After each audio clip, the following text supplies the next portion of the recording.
Small lot squabbles continue. It's time to be a real smartash, and the Denver Zoo takes you to the edge. I'm Rebecca Jacobson, and this is YCN.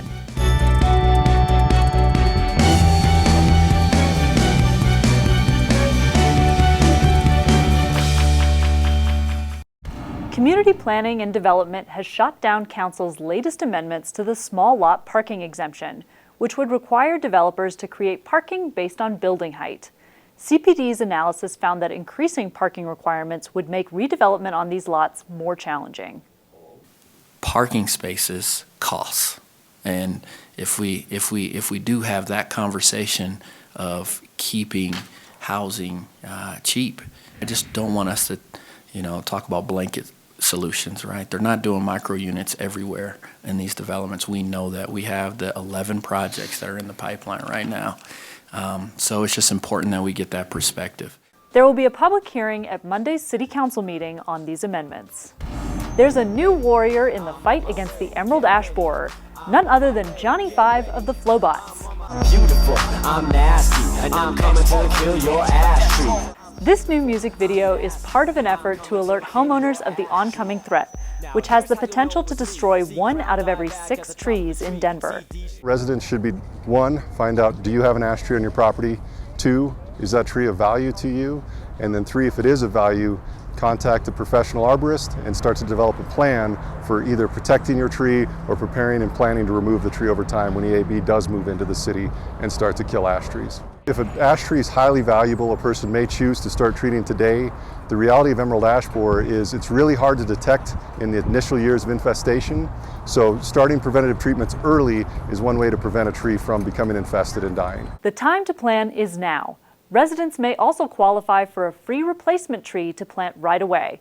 To learn more, visit beasmartash.org. The Denver Zoo has a new tiger enclosure for its 3 Amur tigers, and you can get closer to Nikita, Nikolai, and Timbu than ever before. With steel grating and open-air catwalks, zoo guests can see and smell the endangered animals from 6 inches away. It's a great space for the tigers. It's a bigger space. It's a much more dynamic space. We've got these, raised platforms that they can get up on. They love that. They love to be above what they consider prey, which is us. Do watch out when the tigers are strutting their stuff on the elevated catwalks. The animals have been known to take advantage of the height to mark their territories.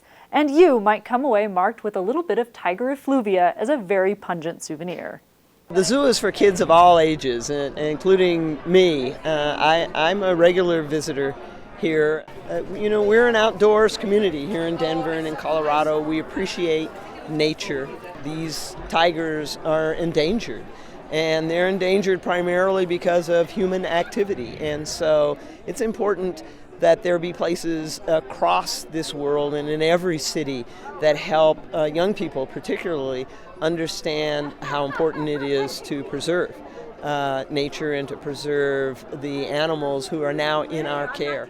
Come down, come visit the zoo. I think you're going to be amazed. You can stand underneath a tiger, you can get nose to nose with a tiger. You can see them in a much different way than you've ever been able to. They've been a huge part of Denver Zoo for many, many years, and this is just a great new experience for them and for our guests. So come by and check it out.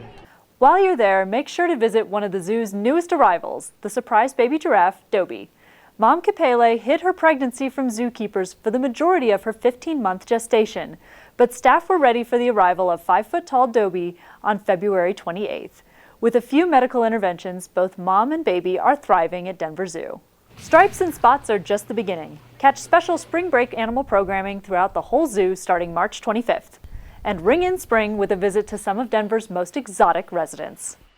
Enjoy a night of fun, fashion, and furry friends at the 2nd annual Rescue Runway benefiting the Denver Animal Shelter.